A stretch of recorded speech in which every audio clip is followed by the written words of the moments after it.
Hello guys, this is your friend and we are back with a new fanfic. Which is what if Naruto returns after 7 years and build own clan part 1. And if you enjoy this fanfic then please press the like button and subscribe to my channel for more fanfic like this. And now let's start the fanfic. Midoroki Shrine Nagi Island. The storm churned the heavens into a boiling sea of black and gray. Clouds swirled like angry leviathans, their roars reverberating as thunder cracked against the sky. Rain lashed the forest in relentless waves, hissing as it struck the earth and pooling in the uneven grooves of the stone path. Each drop seemed sharp, slicing through the air with a fury that matched the wind's howling assault. Lightning carved jagged scars of light across the darkness, illuminating the drenched canopy of trees for fleeting moments in bursts of silver light before leaving the world in shadow once more. Amid the chaos, the shrine stood, weathered but unwavering. Its foundation, stone slabs fitted together with such precision that even centuries of erosion hadn't broken their unity, sat slightly elevated, deflecting the worst of the rain. The wooden beams were dark with age, polished by time and tempests long past. Dragons adorned the structure, curling sinuously along the support posts, their carved scales gleaming faintly in the intermittent flashes of lightning. Their faces, fierce and majestic, seemed to peer out into the cutting wind as if daring it to do its worst. The roof, a layered curve of weathered tiles, creaked and groaned under the pounding rain but held firm, shedding water in streams that poured off the edges like miniature waterfalls. Beneath its sheltering eaves, the air felt charged, heavy with the raw energy of the squall. A faint smell of moss and cedar lingered, battling the sharp scent of ozone carried in from the storm. Naruto sat cross-legged on the worn wooden floor, his arms crossed and a frown etched deep into his face. He wore a dark tunic and pants that clung to him, soaked from their hurried escape into the shrine. Around his neck was a small orange scarf, its ends frayed but vibrant, a stubborn splash of warmth against the gloom. The boy's blonde hair, damp and spiked at odd angles, seemed to mirror his mood, restless, defiant, and unwilling to be tamed. His bright blue eyes darted around the shrine, taking in every detail. He didn't like to admit it, but there was something about the place that caught his attention, something that demanded it. The dragons, in particular, fascinated him. Their faces were frozen in expressions of power and calm authority, as if they had witnessed every storm and remained untouched. Naruto traced the grooves of their scales with his eyes, wondering how long it must have taken to carve such intricate patterns. The thought stirred a grudging respect for whoever had built this place, though he would never admit it aloud. But his awe quickly gave way to irritation. What's so great about a place that's falling apart? He muttered to himself, his gaze shifting to the moss creeping up the stone lanterns outside and the faded paint of the torii gate at the shrine's entrance. The relentless wind had loosened a tile on the roof, which clattered noisily against its neighbors. Naruto shifted uncomfortably, brushing water off his scarf and glancing at the small fire sputtering at his feet. It was pitiful, barely holding against the damp air, and its meager warmth felt like an insult against the storm's fury. His stomach growled, and he winced. The only thing worse than being stuck here was being stuck here hungry.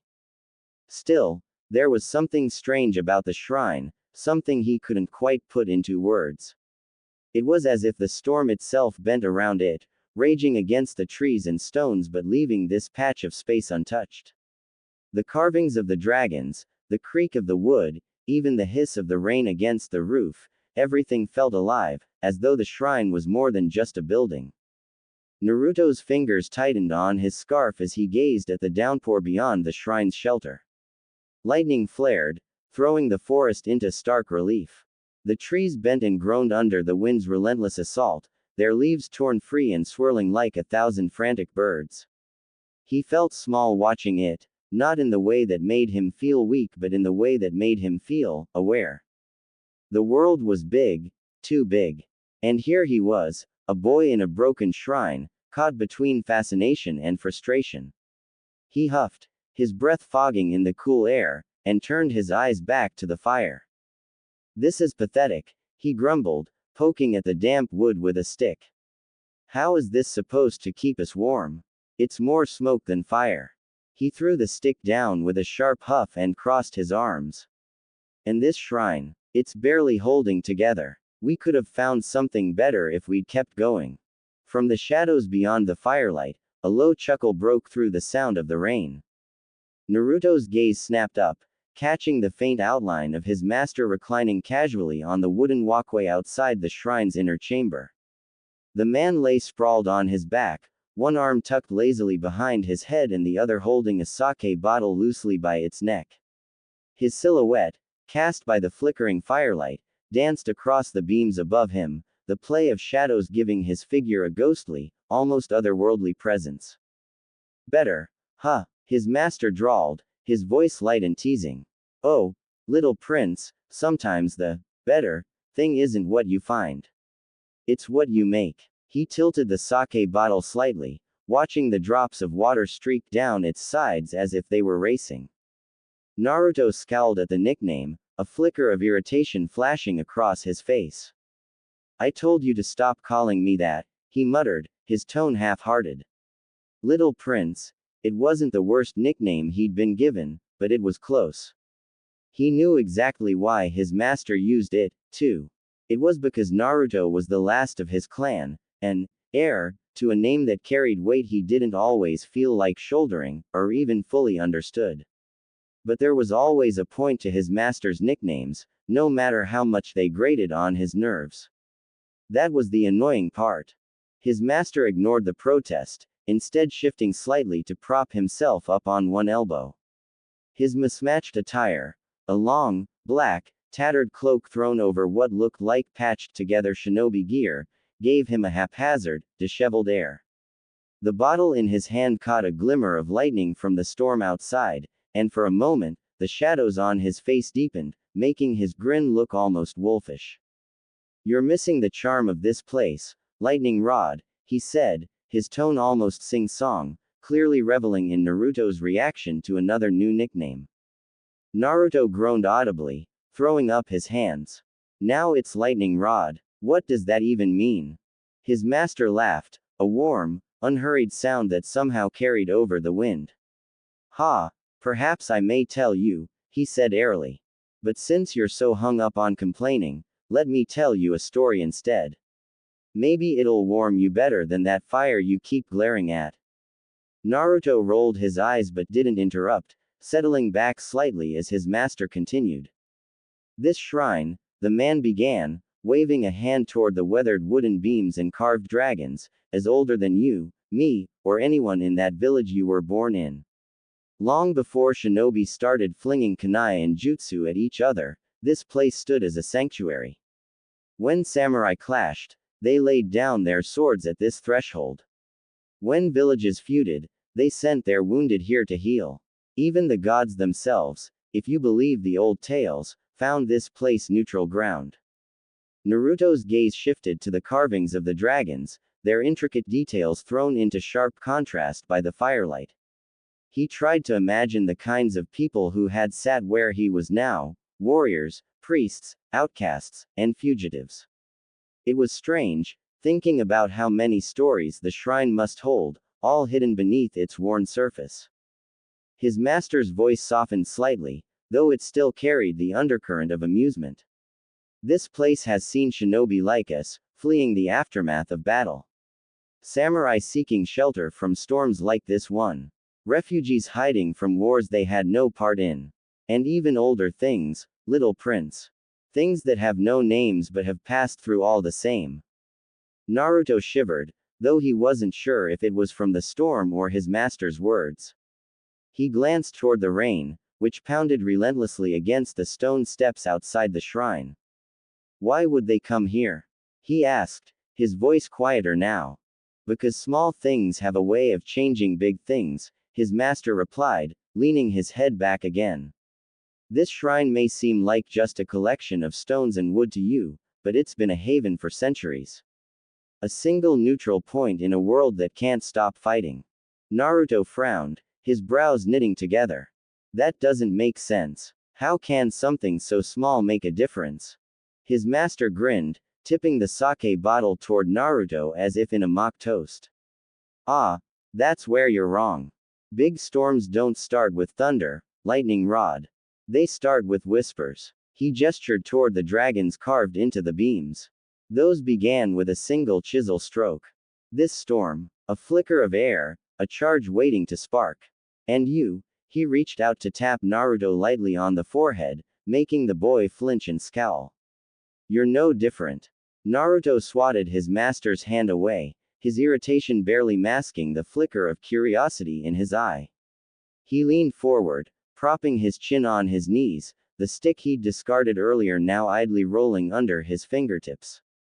The rain pounded relentlessly outside, but his master's words stuck in his head like the faint echo of the thunder above. Big storms don't start with thunder, he thought, his brow furrowing. His master had a knack for saying things that sounded profound but felt just out of reach. Naruto hated that. Not knowing the answer was like an itch he couldn't scratch. Before he could stew further, his master's voice cut through his thoughts, smooth and lilting. And as a shrine is not just a shrine, he mused, the faintest smile curling at his lips, so too is a lightning rod not just a rod. Naruto blinked and looked up, catching the faint glint of his master's profile as he tipped his head back toward the wind.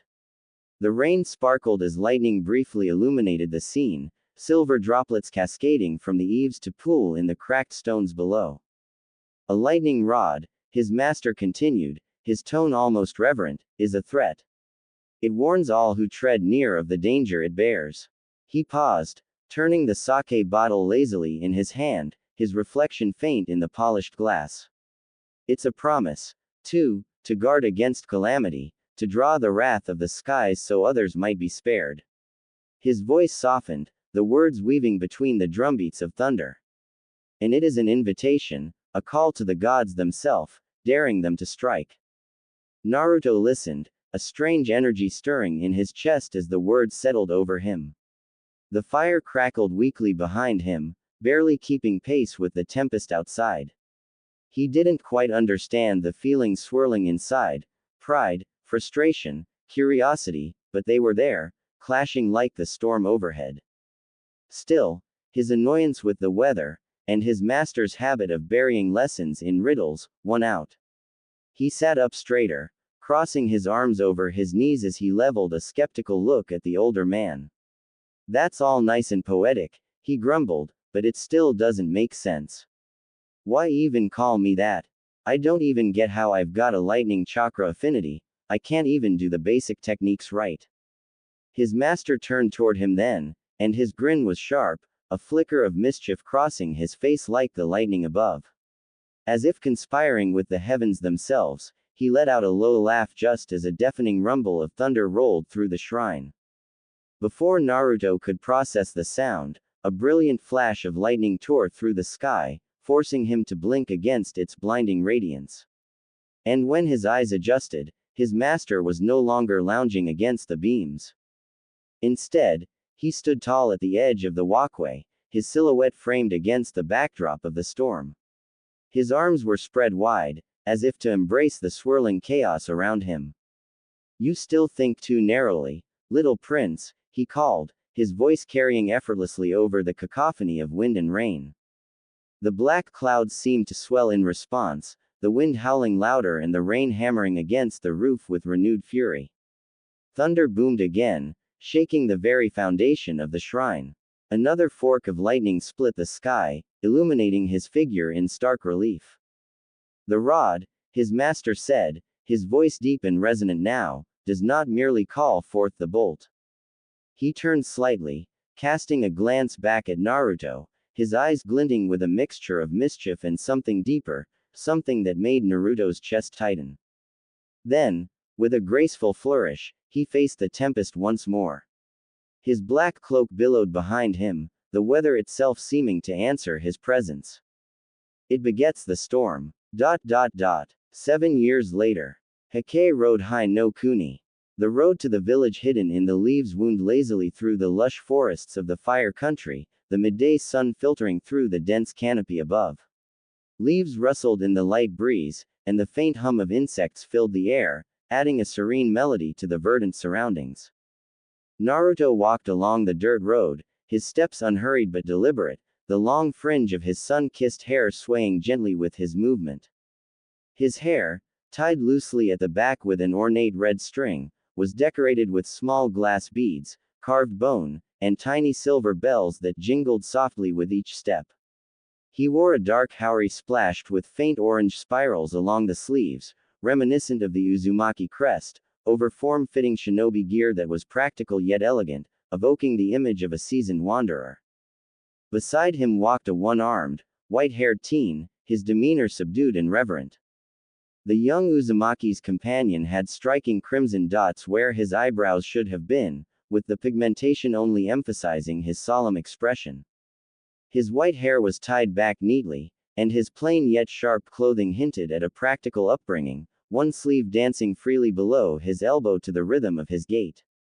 Despite looking a few years his companion's senior, he carried himself with deference to Naruto, his posture slightly behind and to the side, as if he recognized his companion's authority without needing words.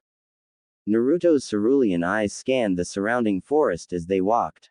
The thick woodlands provided a natural fortress, brimming with resources that had sustained the Leaf Village for generations.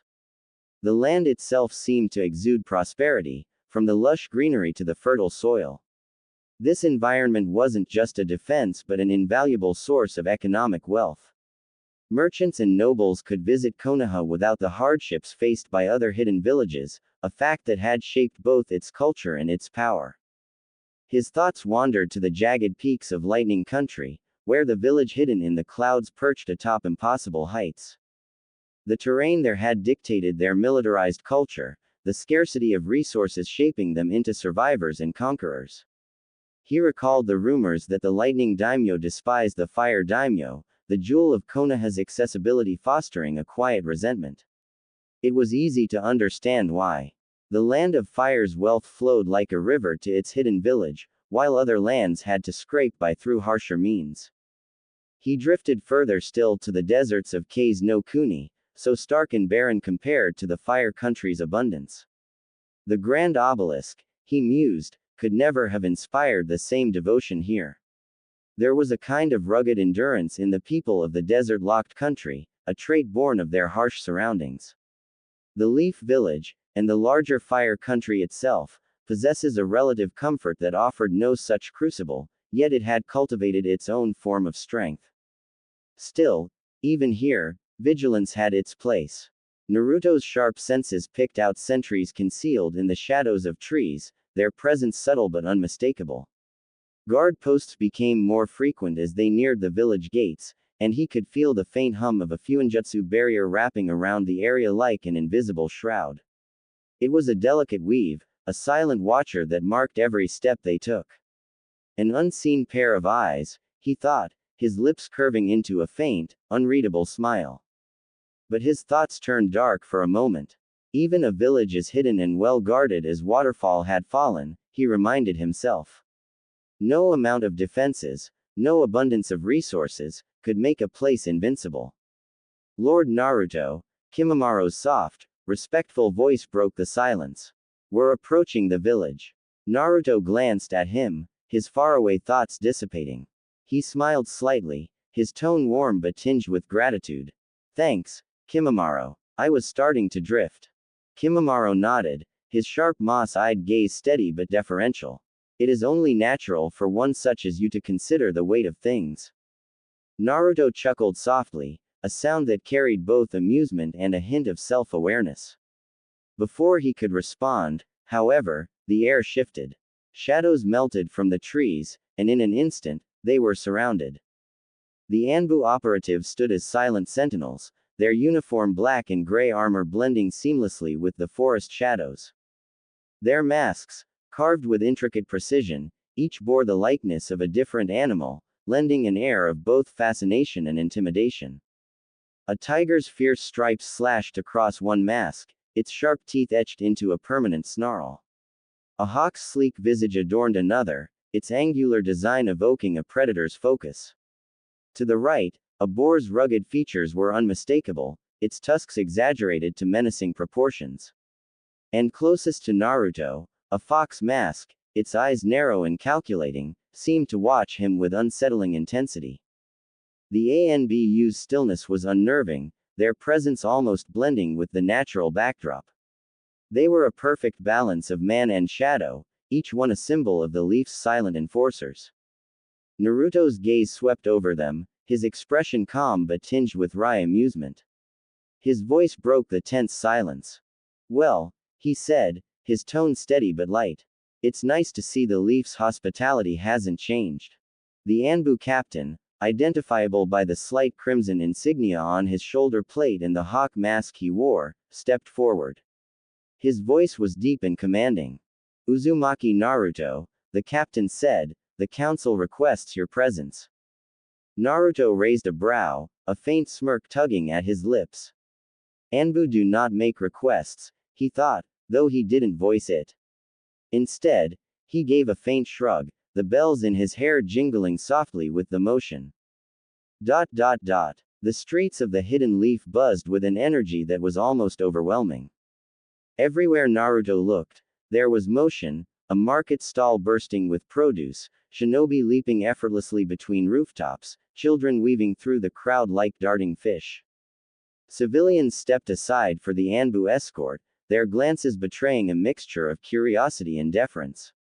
Yet, the sight of the masked elite was hardly out of place. In a village where the military and civilian lives intertwined so deeply, such displays of authority were as common as the shadows cast by the watchtowers. Even the civilians, carrying tools instead of kunai, moved with a sense of purpose that betrayed their familiarity with discipline and order. Kimamaro's soft voice broke through the hum of activity. "It's too bright here," he murmured, his eyes narrowing as he took in the sunlight glinting off the wet cobblestones and the clamorous swirl of voices. "And too loud." Naruto chuckled, the sound low and knowing. "And so," he replied, his voice carrying a note of mischief, a whisper became a storm. Kimamaro's pale brow furrowed in quiet thought, but he didn't reply, instead following closely as Naruto set a measured pace toward the looming Hokage tower in the distance. A younger Anbu operative, his voice sharp with impatience, finally broke the tense silence. "Uzumaki Naruto," he said, his tone clipped, "you've delayed long enough. The council will not take kindly to this. First, you kept them waiting in the land of low tide. And now," he gestured at their unhurried progress through the crowded streets. "You test their patience even further." Naruto glanced back at him, a faint smile playing on his lips. "Ah," he said smoothly, "but that depends on what standard you measure the delay." The operative stiffened. "The standard of urgency," he replied tersely. "The council doesn't summon someone lightly." Naruto tilted his head thoughtfully. "Do they?" he mused. "I wonder what they truly know about me. Do they even know if I am not some wandering civilian?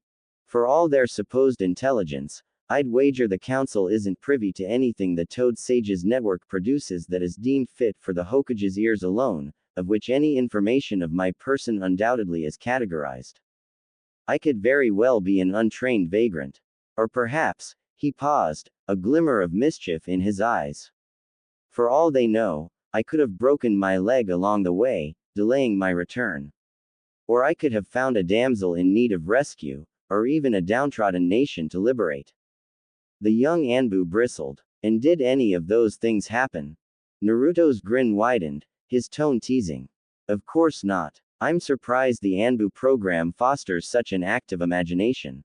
Several of the other masked operatives chuckled softly, their amusement unmistakable even through their masks. The captain gave a low, approving laugh, but, as evidenced by his low growl and taut posture, the younger operative apparently was scowling, clearly unamused. Naruto turned his attention to Kimamaro, whose seafoam green eyes roved over the bustling streets. "Kimamaro," he asked, "what do you know of the ANBU's history?"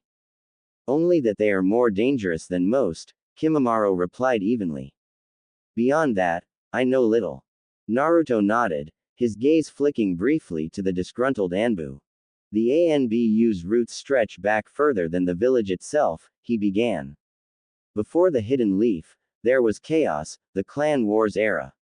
Among the clans, there were small, talented groups who couldn't match the bloodline limits or economic might of the larger clans. But they focused on the pure essence of being shinobi: deception, subterfuge, fear. They hid their faces behind animal masks, a tradition that marked their unity while still nodding to their clan identities. His tone grew more reflective. These clans became known as the Shadows. What they lacked in brute strength, they made up for with cunning and precision. When the first Hokage formed the Hidden Leaf, he struggled to contain them. Hashirama-sama envisioned a kinder future, a united one. But the Shadows, they clung to the old ways, seeing themselves as guardians of what they believed was the shinobi's true nature. Naruto gestured vaguely toward the rooftops, his voice dropping as if sharing a secret. They were an unwieldy beast, effective but unruly. Often, their missions bled into self-directed ventures, pursuing what they deemed best for Konoha, regardless of orders. It wasn't until the second Hokage that they were reined in. The young Anbu's posture somehow became more alert at that, taut with a perceived offense. Kimimaro tilted his head slightly, intrigued, as the other Anbu merely kept at the relaxed pace. What did the second Hokage do? Tobirama-sama was a man of precision, Naruto explained. Where his brother sought unity, Tobirama sought control. He reshaped the Anbu, stripping them of their individuality and old loyalties. They became faceless, formless. No longer clans, but a single unit beholden solely to the Hokage. Uniformity was their new creed, and their masks became their only identities. The old ways were buried under Tobirama-sama's doctrine. Although Naruto's cadence had not yet changed, and the young Anbu's still posture had not deflated, the other Anbu started to stiffen, their shoulders raising with their animal depictions as if to raise their hackles. He paused, his voice taking on a faintly sardonic edge. But even with leashes, the Anbu remained what they were at their core: shadows. The third Hokage, though kinder than Tobirama-sama, saw no reason to change them. The leash remains, and with it, their orders are absolute. No deviation, no embellishment. Naruto's gaze shifted to the younger operative wearing the Inoshishi mask, and his tone grew briefly stern. The sudden change startled the young man, if the sudden jolt to his shoulders were to be understood. Tell me, Inoshishi-san, are you one of those beasts of old, unfettered from the law of your orders? The younger Anbu hesitated, his voice faltering. I am not. Naruto's expression softened, a glint of humor returning to his eyes. Good, he said lightly, his tone turning teasing. Because if you were, I'd have to ask you to put those fangs to use. Or at least learn to use them properly. He winked, cutting through the tension like a blade through silk. The captain let out another short laugh. A fine history lesson, he said, his tone amused. Not often taught these days. And it makes one thing clear: if the council didn't specify a time frame for your return, Uzumaki, then we've no grounds to enforce one now. Naruto's smile deepened. Exactly, he said lightly. See, even shadows can appreciate nuance. The council chambers of the Leaf Village were an architectural reflection of the village itself, a blend of old and new. The domed ceiling bore the marks of an earlier era, with wooden beams intricately carved in patterns that told the story of the village's founding. The walls were adorned with newer fixtures, chakra-powered sconces that cast an even, artificial glow across the room. The chamber's floor was tiered, designed to signify hierarchy, with the higher tiers reserved for the noble shinobi clans and the lower tiers for the civilian representatives and lesser officials. At the center stood a circular table with enough gravitas to match the weight of the decisions made there. Naruto's eyes swept the room as he entered, his gaze drifting from one occupant to the next. The full council was present, as expected.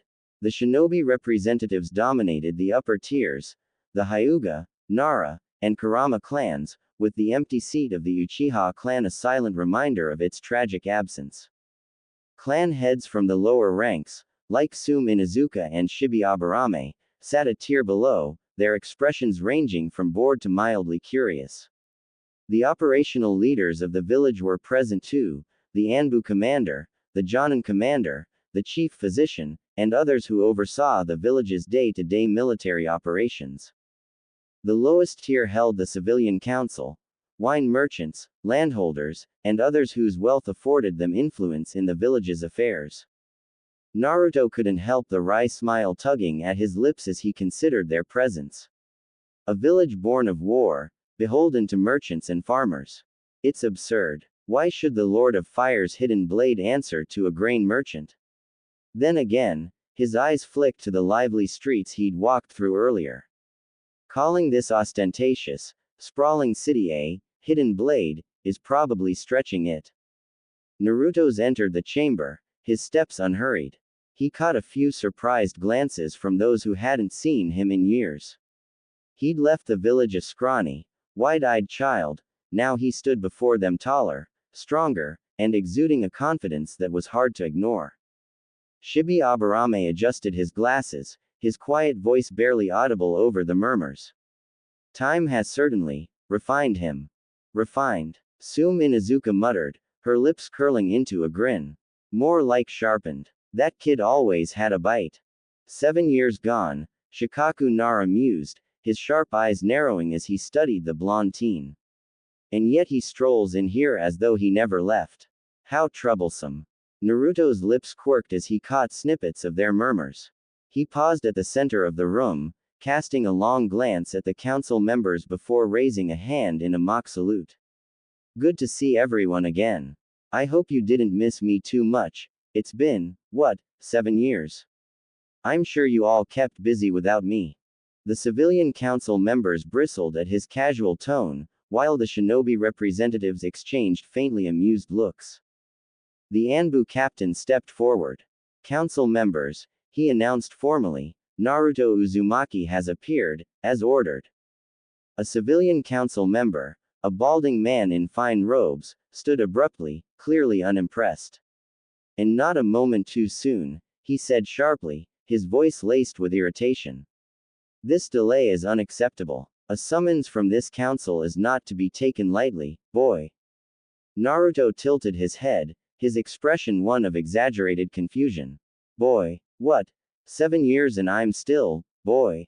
At this rate, I'll be, kid, when I'm 50. He let the sarcasm linger before continuing, his voice lilting with mock curiosity. But tell me, am I being summoned for some heinous crime? If so, I'd love to hear the charges. Just imagine the scandal. The man's face reddened, but Naruto didn't give him a chance to retort. Wait, don't tell me, I stole someone's lunch, didn't I? Or maybe it's treason because I didn't write. You know, postal services are surprisingly unreliable when you're traveling. A ripple of amusement passed through some of the shinobi present, though they quickly masked it. Naruto continued, voice carrying a lilt of mockery, though his expression remained composed. I am, after all, merely a citizen of the Fire Nation, not a shinobi. Whatever authority over the third Hokage's weapons you may believe to be yours to wield does not extend to one of the Fire Lord's citizens. His smile deepened, its sharp edges cutting across the chamber. Unless, of course, you are here to levy a criminal charge against me. The man's face reddened, but before he could reply, Danzo Shimura spoke from his position among the village elders.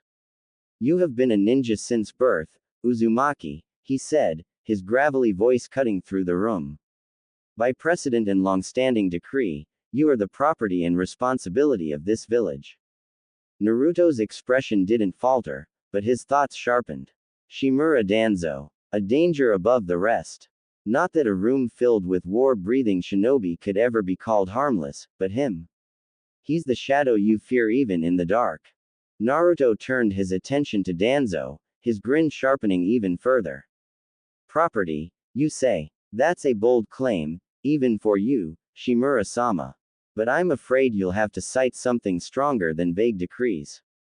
You see, during my absence, or should I call it my sabbatical, I had plenty of time to brush up on a few things. Like the Bill of Rights of Hai no Kuni. He gestured lazily toward the Civilian Council. And the Charter of Civilian Rights. Fascinating documents, really. Did you know that even the Great Hidden Leaf, as the fifth arm of the Fire Lord's military, is subject to those laws? No citizen can be compelled to answer a summons like this without cause. High crimes and misdemeanors, yes. But a random meeting for what I can only assume is your entertainment. That's a gray area at best. Danzo's eyes narrowed, a flicker of irritation crossing his features. Naruto, sensing the reaction, pressed on, his voice taking on a mockingly thoughtful tone. So, unless this is the prelude to a criminal charge, which, honestly, I'd find hilarious, I'm left wondering by what authority you've summoned me here. You're not accusing me of something, are you? The silence in the room grew heavier, broken only by the soft creak of a chair as someone shifted.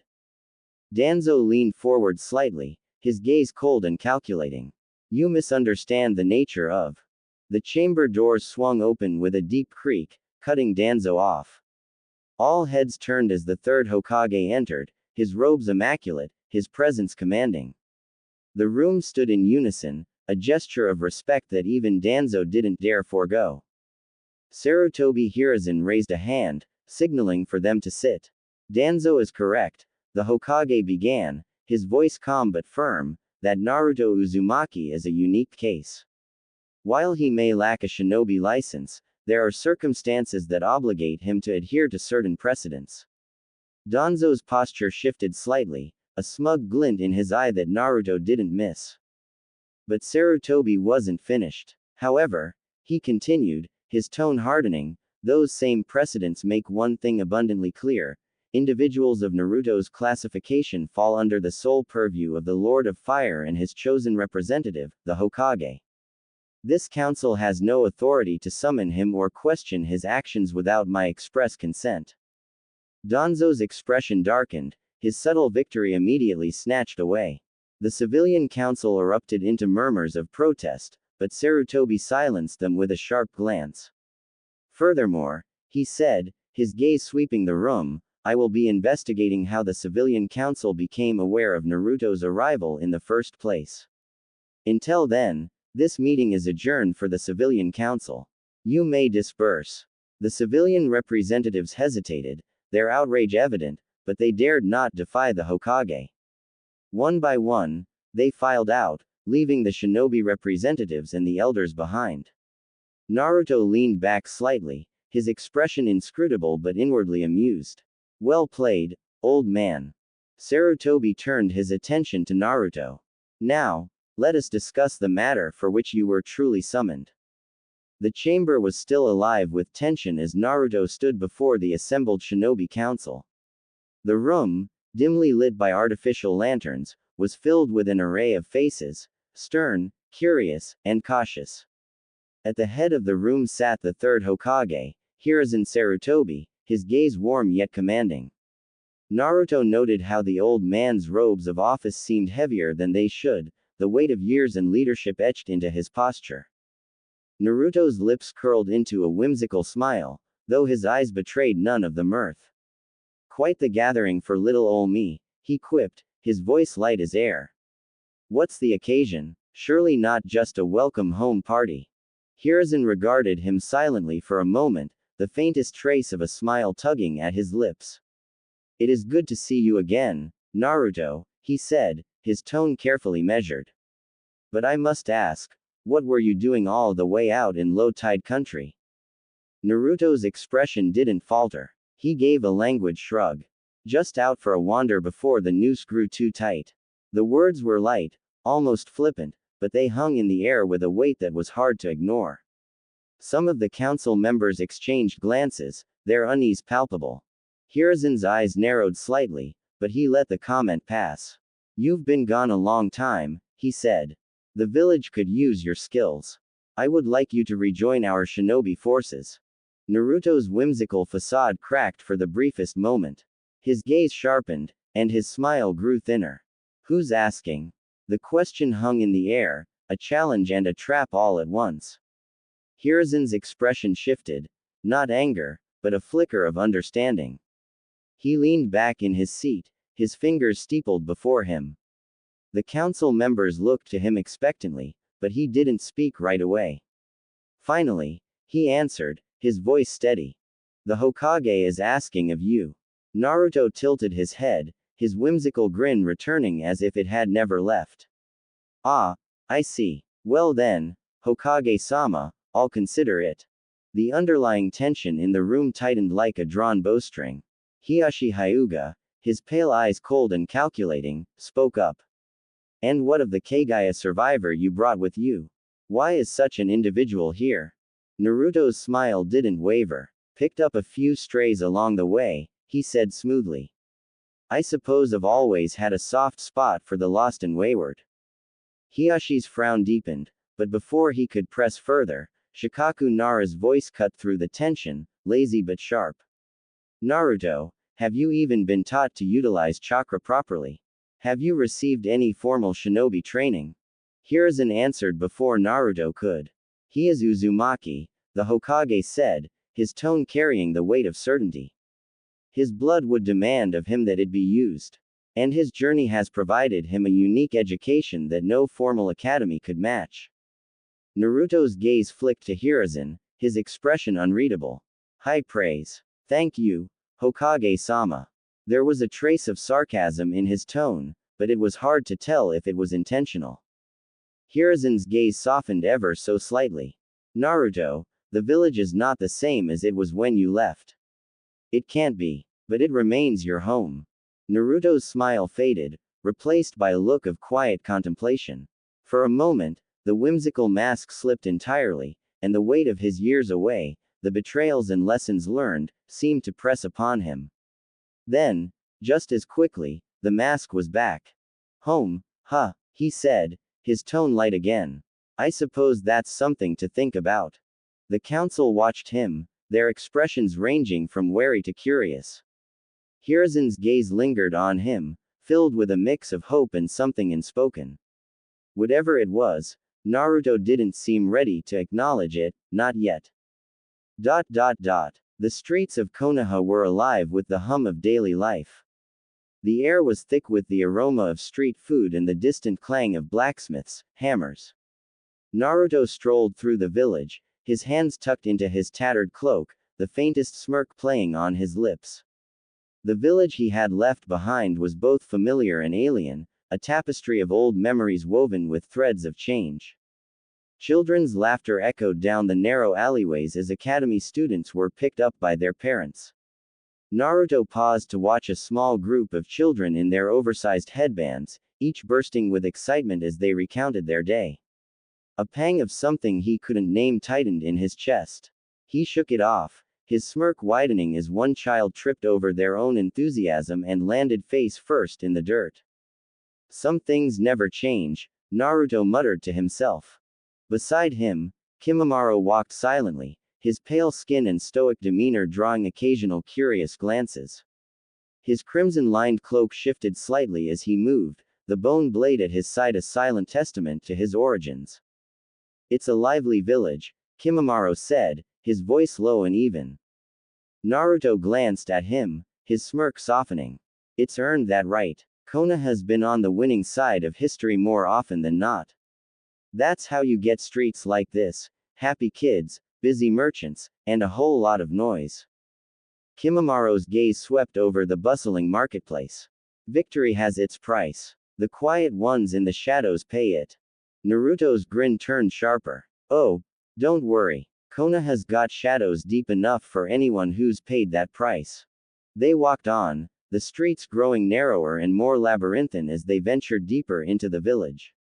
Vendors hawked their wares with practiced enthusiasm, their voices blending into a chaotic symphony.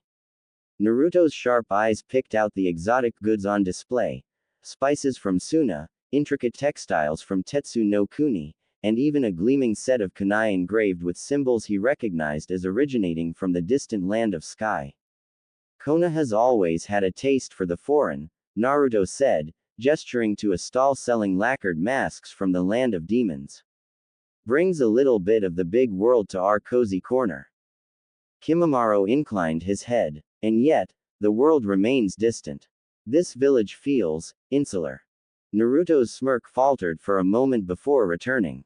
You're not wrong. Konoha's good at putting on a show, but it's still a fortress at heart. Keeps the bad guys out and the good little shinobi in. As they passed through a quieter street, a sudden commotion drew their attention. A runaway cart barreled down the slope, its wooden wheels rattling violently as it careened toward a young boy chasing after a ball.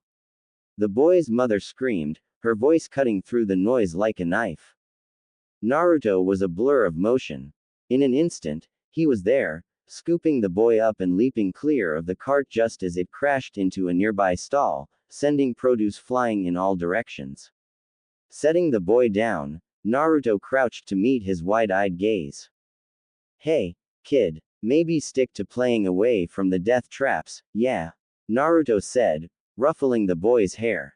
The mother rushed over, relief flooding her face as she hugged her son tightly. She turned to Naruto, her gratitude evident. Thank you so much, her voice trailed off as recognition dawned. Her expression shifted to one of uncertainty, her hands tightening on her child's shoulders. Naruto's smile didn't waver. No thanks needed. Just keep an eye on him, okay? The woman nodded quickly, muttering another thanks before leading her son away. Kimimaro watched the exchange silently, his expression unreadable. Old habits die hard, Naruto said lightly as they resumed their walk. As they left the bustling marketplace, the sun dipped lower in the sky, casting long shadows over the village. Naruto paused at a quiet intersection, his gaze thoughtful.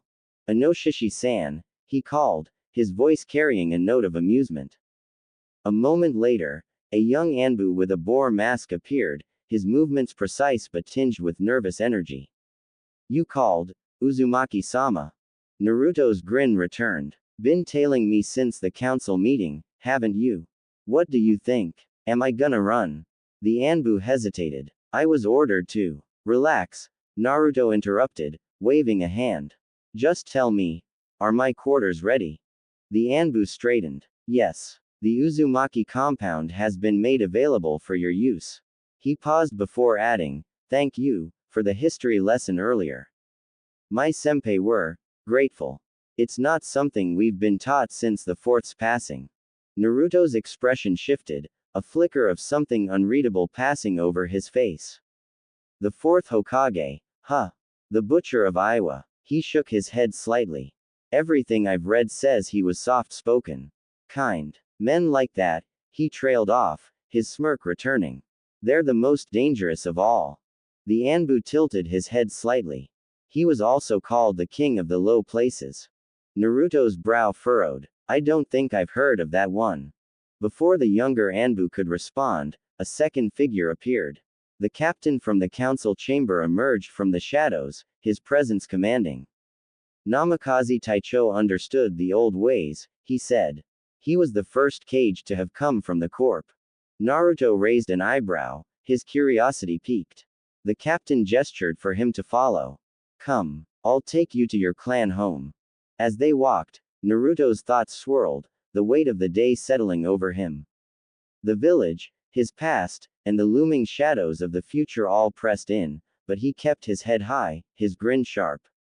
The maze of Konoha was vast, but Naruto had always thrived in places where others lost their way.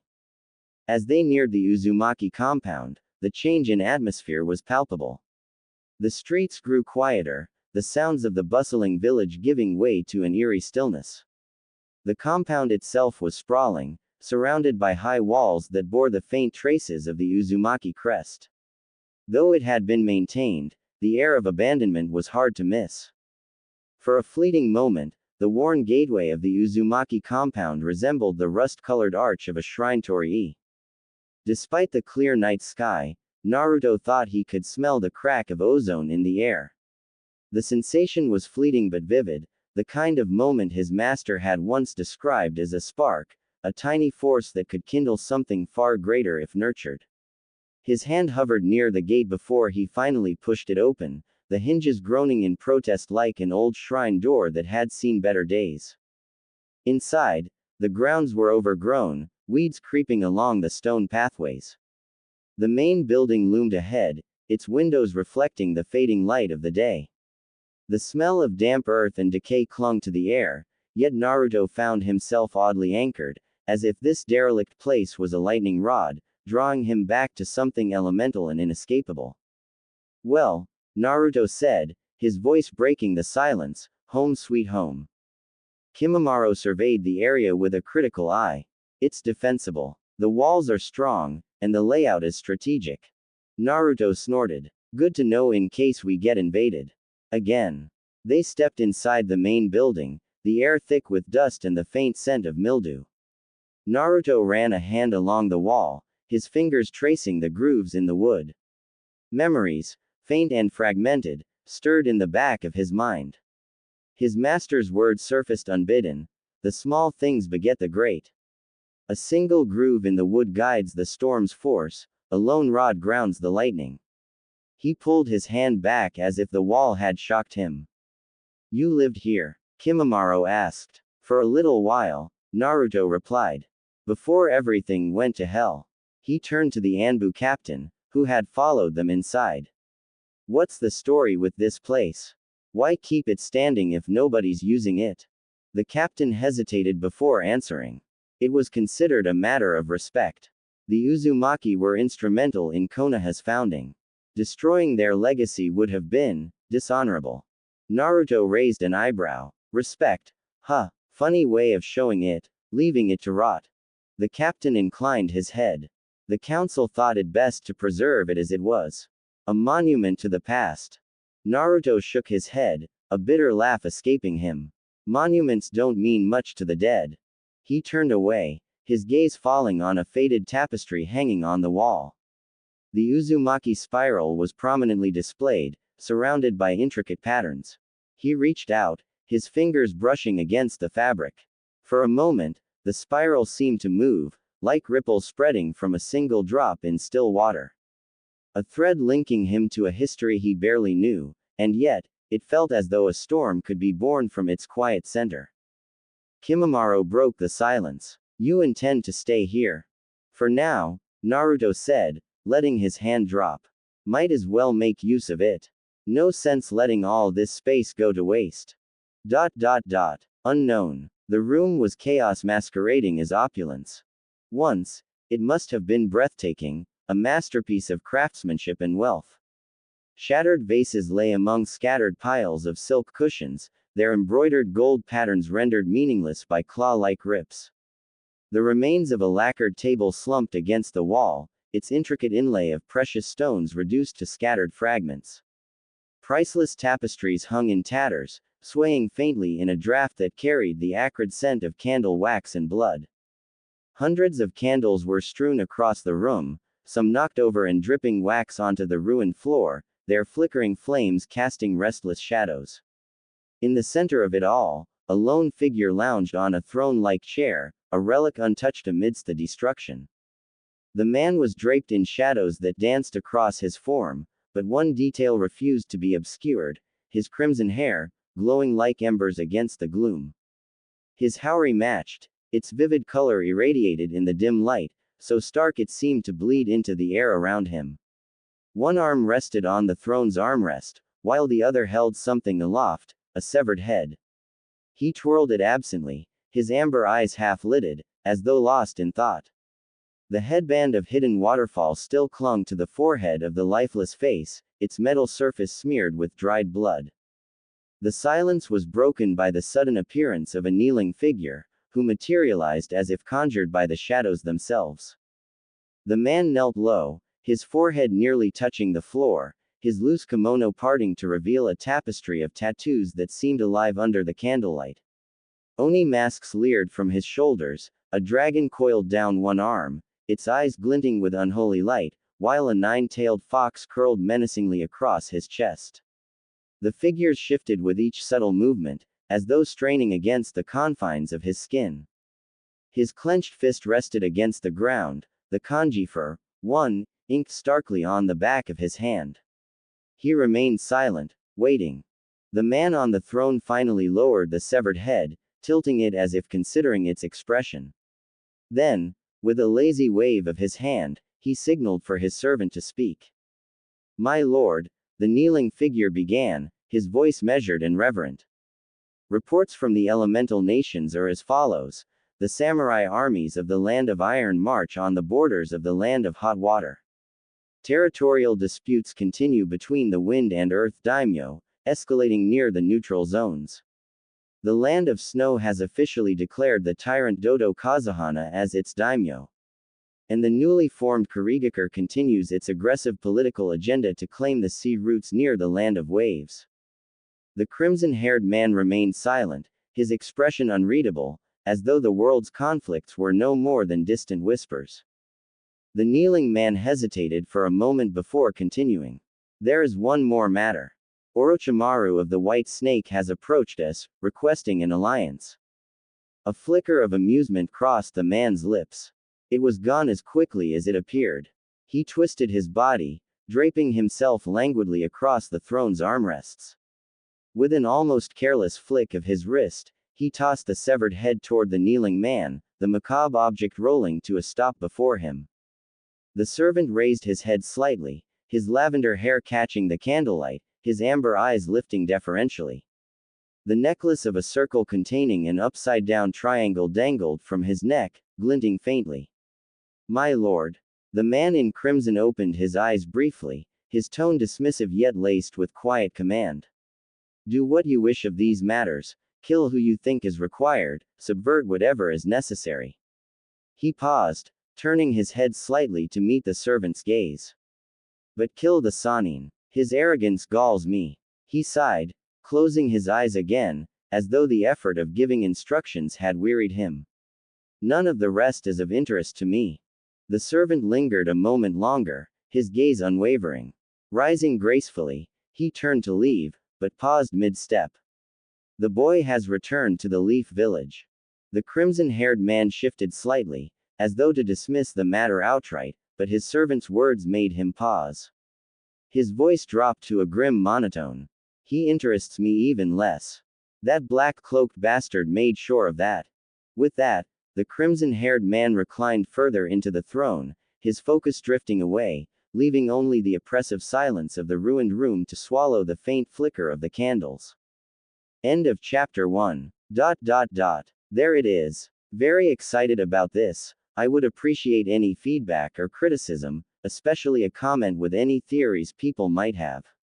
I have always appreciated in the great author Neon Zenjutsu's works that they include a section at the end of their chapters teasing future scenes, and have included a similar style teaser below. Naruto stood in the center of the Shinobi Council chamber, his wrists bound in chakra-suppressing cuffs that glinted dully under the cold light of the room. His hair, no longer neatly kept, cascaded in wild spikes, framing a face hardened by defiance. Though bound, his presence loomed large, his piercing gaze locking with the assembled elders. At the head of the room, Tsunade Senju stood tall in her Hokage robes, the iconic hat perched on her head. Her expression was a mix of exasperation and concern, lines of fatigue etched into her features. Danzo, seated with an air of cold detachment, watched Naruto with the calculating gaze of a predator. Then I will go myself, Naruto declared, his voice sharp enough to cut through the murmurs that rippled through the council. Several members exchanged uneasy glances. Danzo's single visible eye narrowed. Foolishness, he muttered under his breath, but his words carried weight in the tense atmosphere. Tsunade slammed her hand down on the table, the sound reverberating like a gavel. Damn it, Naruto, what you're asking for is impossible. The room fell into a stifling silence. The weight of her words hung heavy in the air, pressing down on everyone present. Even the most hardened shinobi shifted uncomfortably in their seats. Naruto lowered his head, his hair obscuring his eyes as a low, unsettling laugh escaped him. It was a sound that sent a chill through the chamber. Slowly, he raised his head, and his fiery blue eyes met Tsunade's. I didn't think you would be so foolish, Senju-sama, he said, his voice soft yet laced with an edge that made even seasoned council members falter. Danzo stiffened, his face betraying a rare flicker of alarm. What did you do, Tsunade? He demanded, his tone accusatory but tinged with genuine concern. Naruto stepped forward, the chains on his cuffs clinking faintly. To challenge the impossible of an Uzumaki, he continued, his voice gaining strength. The room seemed to hold its breath, an unfamiliar tension crackling in the air. Then, like a storm breaking, a thick, jagged bolt of black energy descended upon Naruto, as if the heavens themselves had been called to bear witness. The council chamber shook with the force, the air heavy with the scent of ozone and power. When the light faded, Naruto had disappeared, his cuffs shattered on the floor and his defiance unmistakable. The council could only sit in the still silence that had been left in wake of the bolt, held captive by the storm that had erupted before them.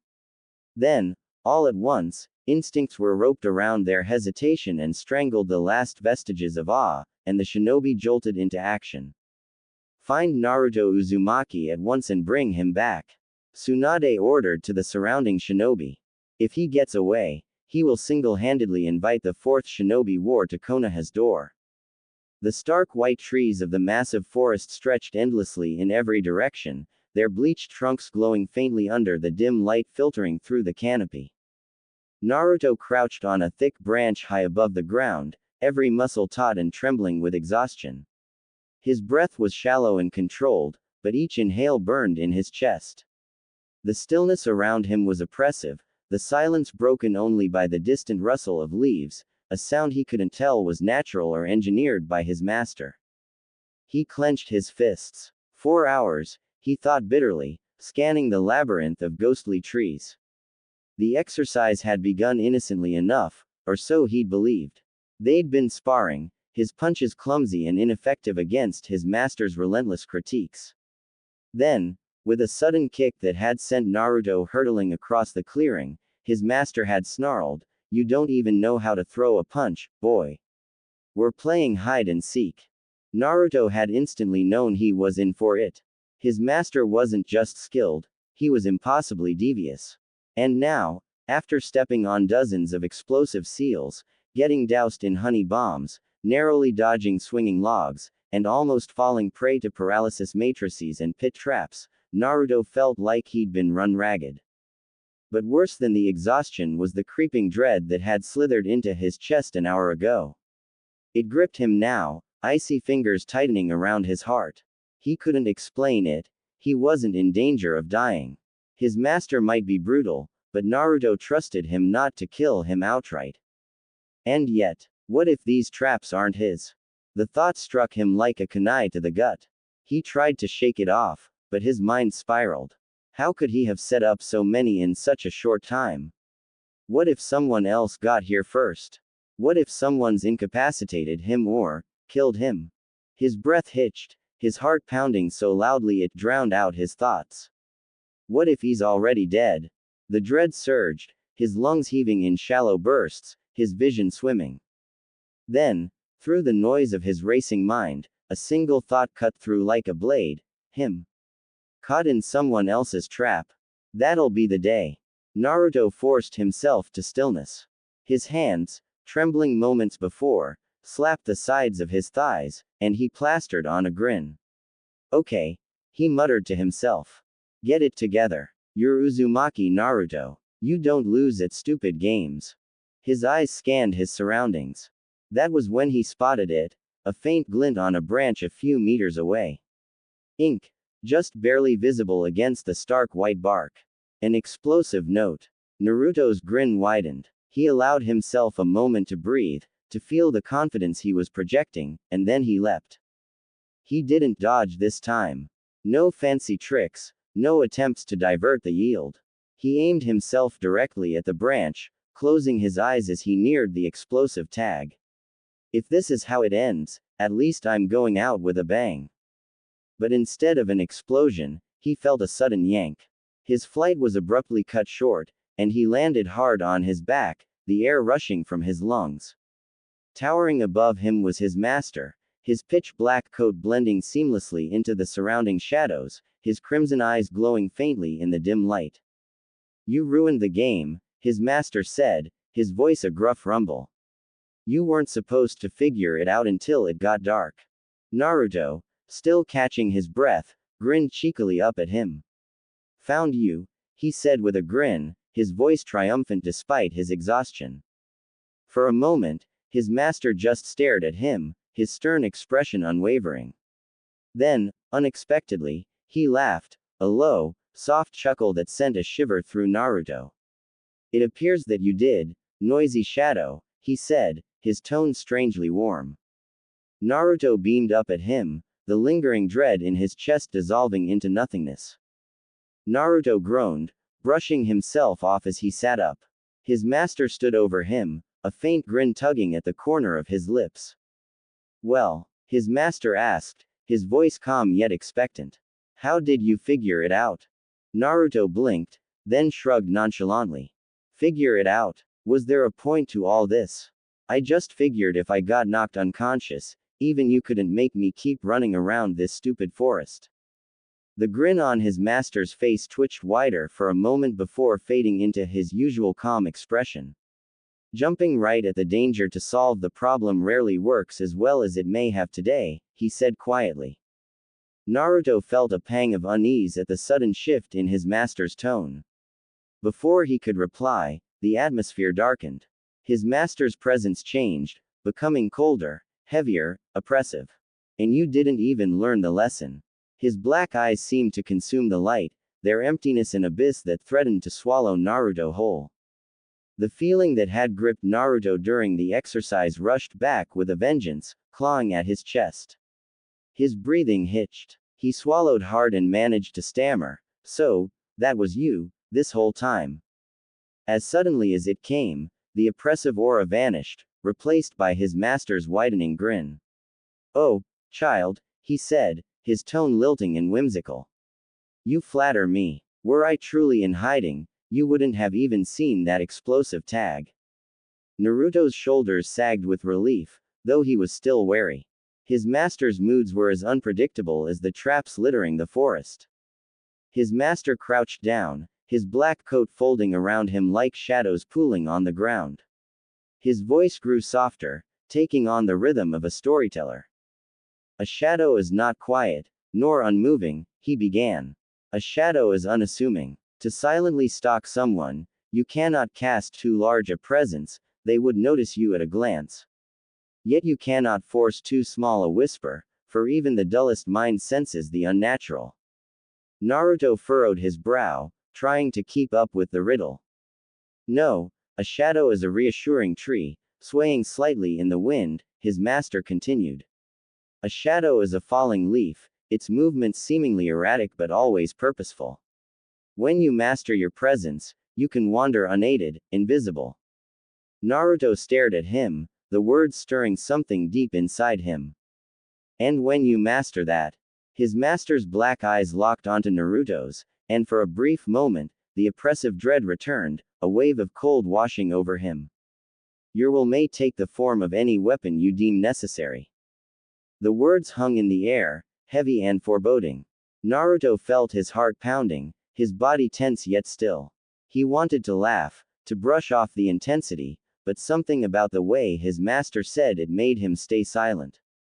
His master straightened, his grin back in place. "For now, noisy shadow," he said, his tone light again, "I suggest you take that wisdom and find your footing before the next game begins." Naruto gulped and nodded, already dreading what the next game might entail. Present time. Root base number 5. Konohagakure. The room was steeped in darkness, lit only by a dim lantern hung from the low ceiling. The glow caught on the edges of a bloodied blade lying between the kneeling operative and his master, Shimura Danzo.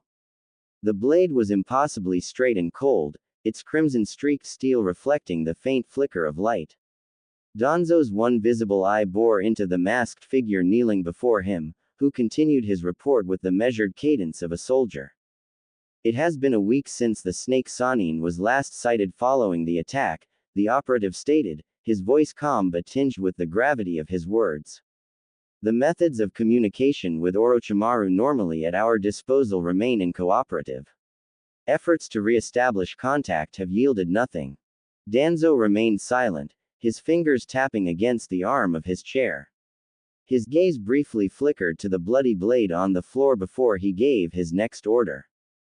Send more troops, he commanded, his voice like the grind of steel. Focus on his known laboratories.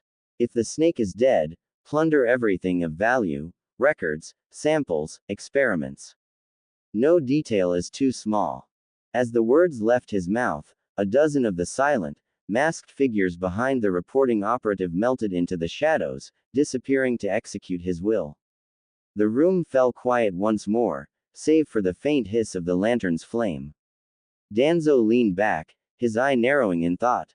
It's as if he was swallowed whole, he muttered to himself, the weight of the blade seeming to bear down on the room. Orochimaru was cunning, too cunning to have been caught unawares. The devastation reported from his last known fortress surpassed even the madness of the snake. Brutality without cause, precision without purpose. It wasn't just Orochimaru's death, it was the deliberate annihilation of everything connected to him. Danzo's thoughts turned. Could it have been one of the Fire Lord's samurai generals? He dismissed the notion almost as quickly as it had come. Hito-sama had no history of action against Orochimaru, and the samurai lore lacked the flair for the grotesque excess the reports described. Another village, perhaps, but none had both the opportunity nor the inclination. The salamander loyalists in AIM were too scattered and ragtag, and no other village had the resources or motive for such a calculated strike. His eye narrowed further, the shadow across his face deepening. A thought crossed his mind, too dark to ignore. Could it be one of the Tenno? He murmured. His hand gripped the armrest of his chair tightly before he shook his head slightly. If it were one of them, their reach would have been unmistakable. Yet the possibility lingered. Snapping himself from his reverie, Danzo turned his attention back to the operative. The Jinchuriki, he said abruptly. What of him? The masked figure straightened. He has kept mostly to the outskirts of Training Ground 42, training with his Kagaya companion. In the marketplace, he has been observed haggling with foreign merchants. His only consistent points of contact in the village are a ramen stall in the northwestern district and Kenzo Hamura, the staff chunin assigned to guard the Hokage's secretary. Danzo raised a brow. Kenzo Hamura. The operative nodded. It appears they share a passion for ramen. They bonded over a consumption competition. Danzo scoffed, the sound sharp and dismissive. Fools find their kin in fools. He waved a hand. The boy presents no reason to deviate from our current plans. His gaze flicked to the bloodied Kusanagi blade lying between them, a relic of Orochimaru's legacy now sullied with mystery. Danzo's mind turned back to the larger picture, calculating his next steps. He would not let chaos unravel the delicate order he sought to preserve. Send word to the agents in Frost Country and Snow Country, he ordered coldly. Their missions have been completed acceptably. I want them reassigned immediately. They are to investigate any rumors or sightings of the Red Emperor. The masked operative bowed deeply and disappeared into the shadows, leaving Danzo alone with the dim light, the bloody blade, and his growing unease. Hanami Square, Konohagakure. The sun hung bright and warm over the bustling streets of Konoha, its golden rays illuminating the cheerful face of Kenzo Hamura as he bounded along the cobbled paths. He was a young man of wiry build, his leaf headband tilted slightly on his messy brown hair, and a slice of toast clamped between his teeth as he hurried through the village. Despite his obvious rush, there was a buoyancy to his steps that spoke of his good mood. He waved to a shopkeeper setting out goods and even saluted a passing patrol of chunin, his words muffled around his breakfast. Morning, Kenzo-kun, called an elderly granny perched outside her home, a polished red apple in hand. Kenzo skidded to a halt, reluctantly pulling the toast from his mouth. Good morning, Granny Tsubaki. She extended the apple to him. Here, take this. You're looking a bit skinny, gotta keep your strength up. He laughed, scratching the back of his head. Thank you, but I'm already running late.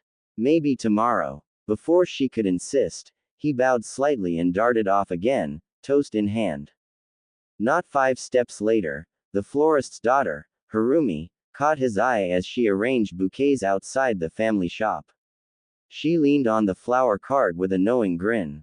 Hey, Kenzo, what's the gossip from the tower today? Kenzo held up a hand in mock defeat as he jogged backward. Sorry, Harumi. No time. Late, late, late. She huffed but smiled, shaking her head as he disappeared into the crowd. Kenzo reached the Hokage's tower in record time, practically skidding to a stop as he pushed through the entrance. Inside, the hustle and bustle of the administrative hub greeted him, and he waved energetically to every familiar face he saw. Morning, Akio-san. Hey, Kenzo. Late again. Ah, you know me. Busy, busy. Reaching the secretary's desk, Kenzo straightened his uniform and plastered on his brightest grin. The secretary, an older woman with steel gray hair tied in a neat bun, glanced up from her paperwork. Her stern expression softened slightly at the sight of him. Morning, Hamura, she said, her tone crisp but not unkind. Did you pick up the daily packet from the records office? Kenzo froze, his grin faltering. The packet? She raised an eyebrow. Oh, about that, he said, scratching his head nervously. I thought it'd be better organized if I gave them a few extra minutes. Be right back. Before she could respond, Kenzo was already backing out of the room, giving a hasty wave before disappearing down the hall. The secretary chuckled softly, shaking her head as she turned to the other Chunin guard stationed nearby, a burly man named Daiki. That boy, Daiki said, smirking. He's a total goof.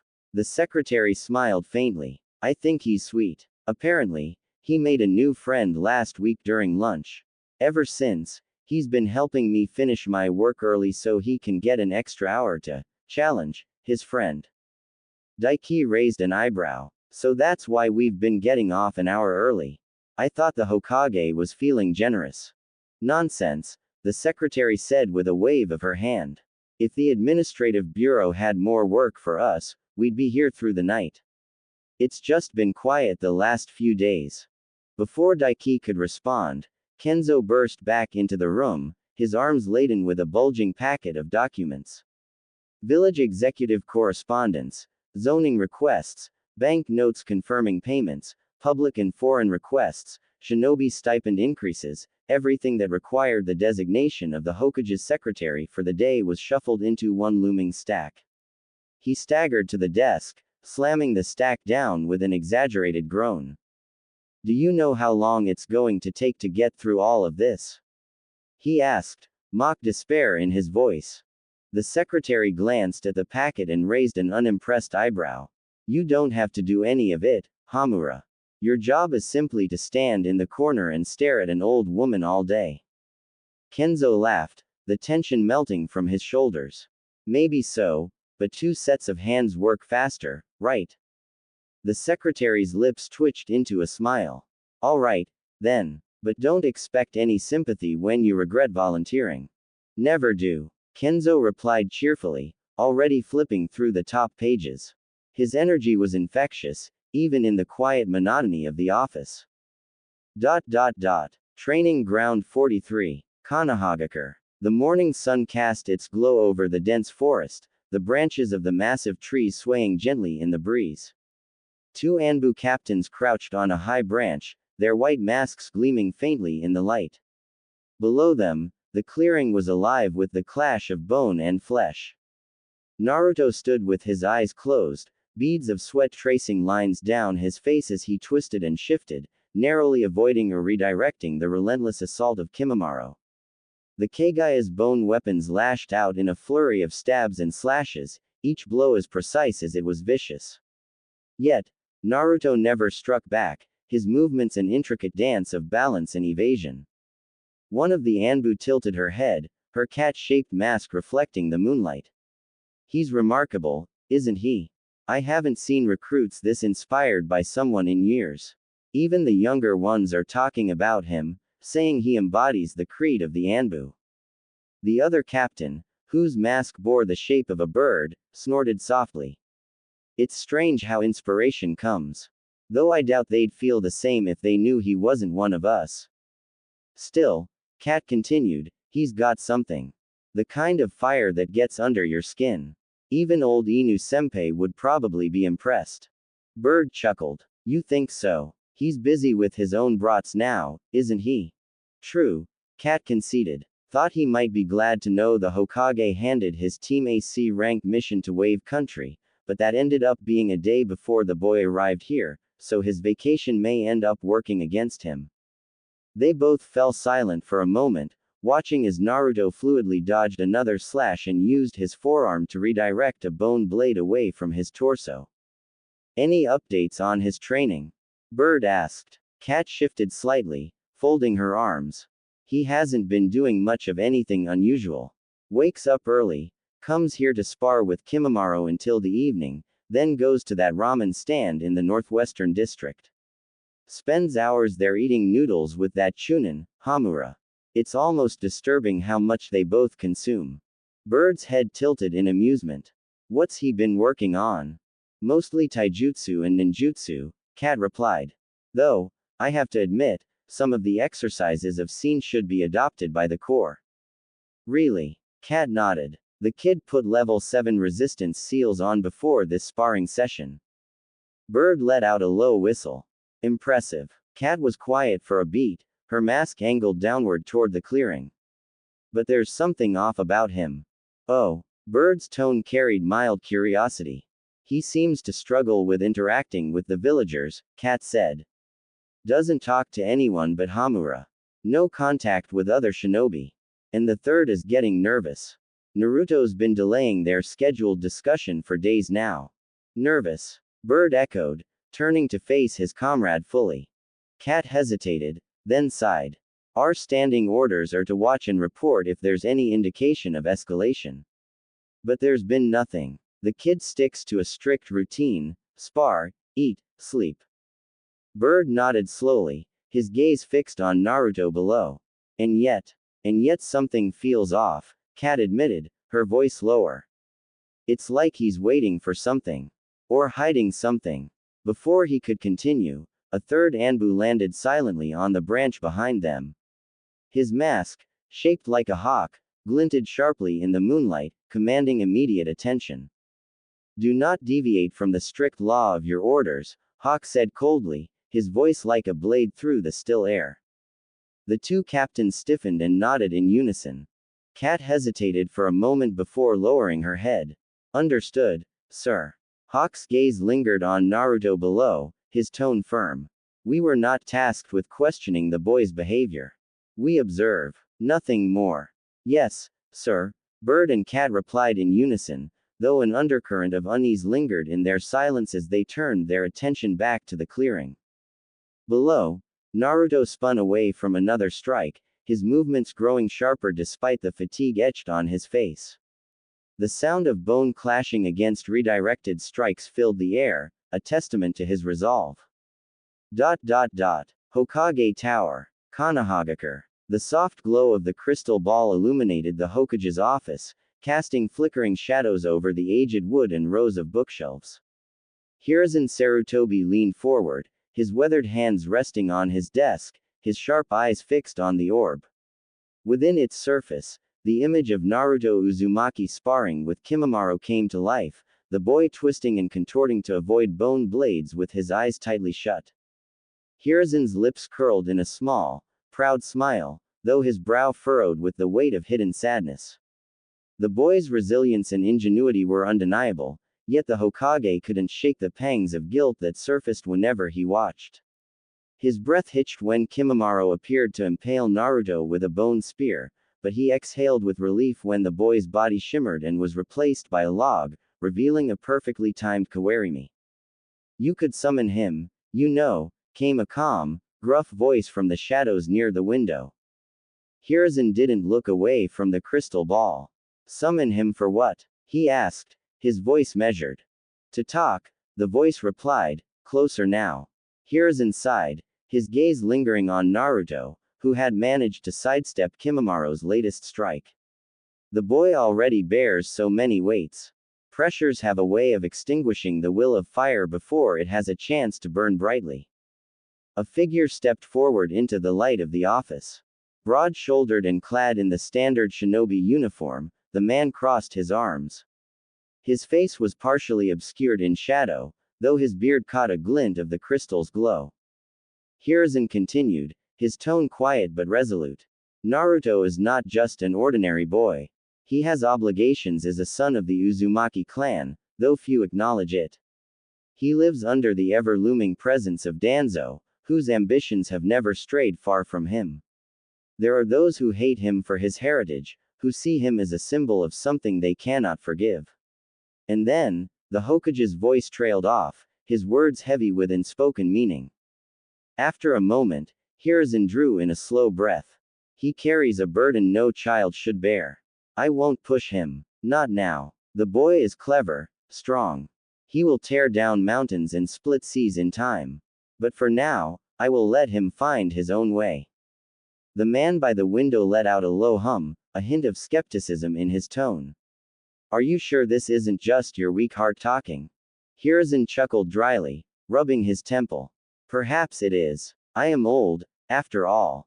Too old, maybe. Call it the folly of an aging man who fancies himself the grandfather of the village. He leaned back in his chair, his smile softening. Is it so wrong to want to welcome home one of my grandchildren? The other man snorted, stepping fully into the light. It was Asuma Sarutobi, his sharp features bearing a mix of amusement and affection. Well, as someone who actually is your child, I can say with authority that your old heart is definitely soft. Hiruzen scoffed, feigning outrage. You should watch that tobacco habit of yours before you cast aspersions on anyone else's health. Asuma's expression deadpanned, and he pointed at the Hokage's hand. Says the man who is literally packing his pipe as we speak. Hiruzen glanced down at his hands, which had indeed been preparing his pipe with practiced ease. He chuckled, setting the pipe aside with a resigned shake of his head. Touché, my boy, touché. Asuma smirked, leaning against the edge of the desk. So, what are you going to do about the kid? Hiruzen's gaze returned to the crystal ball. For now, nothing. I'll watch. And when the time is right, I'll be here for him. That is what a Hokage does, isn't it? Later that evening, Hokage Tower. The Hokage's tower was quiet as the late evening set in, the usual hustle of the day replaced with the steady hum of work being finished. Kenzo Hamura sat at his desk, papers spread around him like the battlefield of a diligent soldier. Across the room, the Hokage's secretary, Miss Hanaka, worked through her own stack of documents with practiced efficiency. Her glasses rested low on her nose, and her lips pressed into a determined line. A soft knock on the door interrupted the stillness. An Anbu operative entered, masked and silent as ever. Without a word, they handed a sealed packet to Miss Hanaka. The Hokage has gone home for the night, the Anbu said, their tone clipped. Chunin patrols are now stationed in the tower. Security is fully covered. With that, the Anbu disappeared as quickly as they had come. Miss Hanaka stretched, the pops of her joints echoing lightly in the room. Well, Kenzo, she said, glancing at him over her glasses, you're officially off duty. You don't have to stay any longer, Chunin patrols have got the security detail handled. Hamura looked up from his work, his pen pausing mid-scratch. And leave you here to finish all this by yourself. He gestured to the mountain of paperwork. That doesn't sit right with me. She waved him off with a knowing smile. I've been doing this job long before you were assigned here, and I'll be doing it long after you're gone. Go on, get out of here. Go to that ramen stand of yours and meet your friend. I'm sure you've earned a little fun. Hamura leaned back in his chair, feigning deep contemplation. No, I don't think so. His grin was quick and genuine as he leaned forward again. How could I enjoy the night knowing you're stuck here under this mountain? I'll stick around and help. Miss Hanaka rolled her eyes, but the warmth in her expression softened the gesture. Suit yourself, stubborn boy. But don't think I won't tease you about this tomorrow. Hamura chuckled and returned to the stack in front of him, diving into the mundane grind of village administration. He sorted requisition forms, trade permits, and council memos, assigning them to their respective departments or to the Hokage's desk for approval. One scroll detailed requests for an increased mission budget, while another outlined diplomatic correspondence with the land of waterfalls. Time slipped by, marked only by the secretary's occasional yawns and the rustle of papers. Eventually, Miss Hanaka dozed off, her head resting on her folded arms at her desk. Hamura allowed himself a small smile, glancing at her with quiet admiration before returning to his work. It was then that he found it. A plain, folded letter addressed to the old monkey. He raised an eyebrow. Creative, he muttered, unfolding the letter. Inside was a rambling poem, with lines reading: "When the old monkey climbs too high, his grip begins to fail. Best to sit beneath the tree, and let others tell the tale." Hamura tilted his head, bemused. What in the world? But as he examined the page, he noticed faint indentations on the paper. His brow furrowed, and he brushed his fingers lightly over the surface. Channeling a thin layer of water over his fingertip, he swiped it across the page. The water highlighted faint kanji. Nay, root. Hamura's grin sharpened, his cheerful demeanor slipping for a moment. Old men and their codes, he murmured, shaking his head. He began tracing patterns over the page, searching for the hidden message. After several failed attempts, inspiration struck when his gaze fell on the spiral of the Leaf Village symbol on his headband. He traced the writing on the page in a spiral, and letters began to align, forming two words: White Snake and 10, no. Hamura's grin widened, breaking into something almost feral. "Found you," he whispered, his voice low and triumphant. Pulling out a blank scroll, he laid it over the letter and channeled a sharp burst of chakra, transferring the message into the scroll for safekeeping. Sliding the original letter back into its folder, he carefully placed it in the stack marked for the Hokage. Resuming his usual cheerful demeanor, he approached the sleeping secretary and gently shook her shoulder. "Miss Hanaka," he said softly, "you should head home. We'll tackle the rest of this tomorrow morning." She blinked awake, rubbing her eyes. "You're too kind, Kenzo." "All right, I'll leave it in your hands." He helped her gather her things, walking her to the tower's exit before returning briefly to lock up. Once satisfied, he finally headed home. Hamura entered his modest apartment, a quiet space that reflected little of the village's boisterous life. He moved to his bedroom, flipping on the light. There, standing in the center of the room, was himself. An exact duplicate of Kenzo Hamura stood motionless, sealed in a stasis-like state. Intricate seals covered his body, radiating from a small slip of paper affixed to his sternum. Hamura's grin returned, sharp and calculating. He moved toward the figure, tracing a finger lightly over the seals, his mind whirring with thoughts of the encoded message and its implications.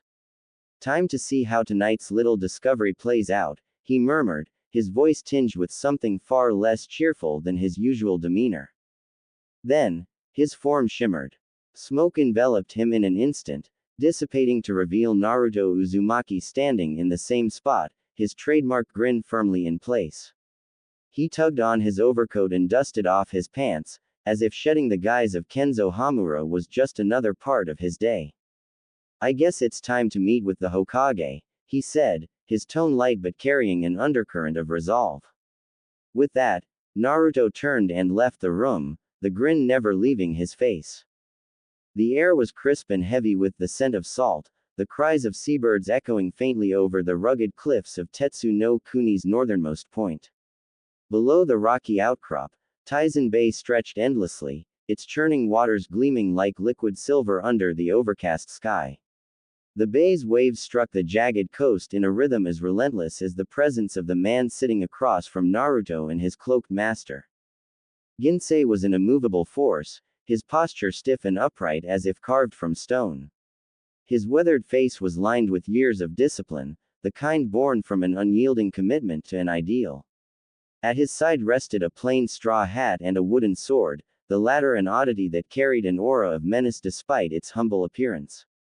Naruto sat quietly, legs crossed on the bench and arms folded as he leaned back, watching the exchange with faint curiosity. His master, by contrast, lounged with practiced ease, the edge of his black cloak fluttering in the breeze as he spun a cup of tea lazily in his hands. "Ginsei-san, you wound me," Naruto's master said, his voice a rich blend of mock offense and amusement.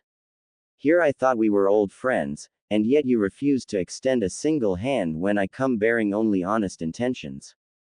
"Honest intentions?" Ginsei's voice was a deep monotone, his eyes unwavering as they bore into the man opposite him. "Do not insult me, Kyoru. I have known you long enough to recognize your honesty as a veneer for whatever scheme you are currently spinning." Kyoru's grin widened, his teeth flashing in the dim light. "Scheme is such an ugly word. I prefer to think of it as an opportunity, a chance for you to contribute to something truly remarkable." Ginsei didn't respond immediately, his face impassive. He lifted his tea, taking a deliberate sip before setting it down with a measured precision that suggested he weighed every movement as if it carried the weight of a sword stroke. "Your flowery words do little to disguise your intent," Ginsei finally said. "And I have no interest in entangling myself in your remarkable pursuits. My purpose is to guard against folly, not participate in it." Naruto's lips twitched upward at that, a quiet snort escaping before he could stop himself. He quickly masked it by pretending to cough into his hand, though the faintest quirk of Ginsei's eyebrow told him he hadn't been subtle enough. "See," Kyoru said, gesturing toward Naruto as if the boy had somehow validated his point. "Even my young apprentice finds your rigid demeanor amusing. Perhaps you should consider relaxing a little, Ginsei-san. A touch of humor wouldn't kill you." "I fail to see the humor in wasting time," Ginsei retorted, his tone as sharp as any blade. "And your apprentice would do well to learn patience instead of mirroring your flippancy." Naruto bristled slightly but held his tongue, though his master caught the shift in his demeanor and gave him a sidelong glance, the faintest nod of approval. "Patience, my dear Ginsei, is a luxury afforded to those with time to squander," Kyoru said, setting his cup down with a theatrical sigh. "But let us not waste any more of yours. I'll speak plainly. The boy is special. He has the potential to shape the world in ways you and I cannot even fathom. And for that, I need your help." Ginsei's gaze flicked briefly to Naruto, as cold and assessing as the icy winds blowing in from the bay. Naruto straightened instinctively under the scrutiny, his resolve hardening. "He is untempered steel," Ginsei said at last, looking back at Kyoru. "And steel bends or shatters depending on the hand that shapes it. You would ask me to contribute my craft, yet you remain the one holding the hammer. Why should I trust you?" Kyoru leaned forward, his playful air dropping slightly as he met Ginsei's gaze. "Because I am not the only one holding the hammer. The boy is shaping himself with every step he takes. I am simply ensuring he has the tools to strike true." The tension between the two men was palpable, a silent battle of wills that hung heavy in the air. Naruto shifted uncomfortably, his fingers tapping lightly against the table as he resisted the urge to speak. His master sipped his tea without concern, his eyes glinting with that peculiar mix of amusement and calculation Naruto had come to associate with trouble. The rhythmic tapping of Naruto's fingers against the rough wood of the table broke the silence that had settled after Ginsei's curt words. "I know what you're asking, Kyoru," Ginsei said, his tone sharper now, his eyes narrowing slightly. "You wrap your requests in fine metaphors, but I see the forge you're leading me to. I will not grant you the favor." Ginsei stood, his movements crisp and deliberate, as though the weight of his decision had already been made before the conversation began. "If that is all, I will take my leave. There are better ways to spend my time than listening to you weave riddles." "Wait." Kyoru's voice cut through the air like steel. Ginsei froze mid-step, his back still turned.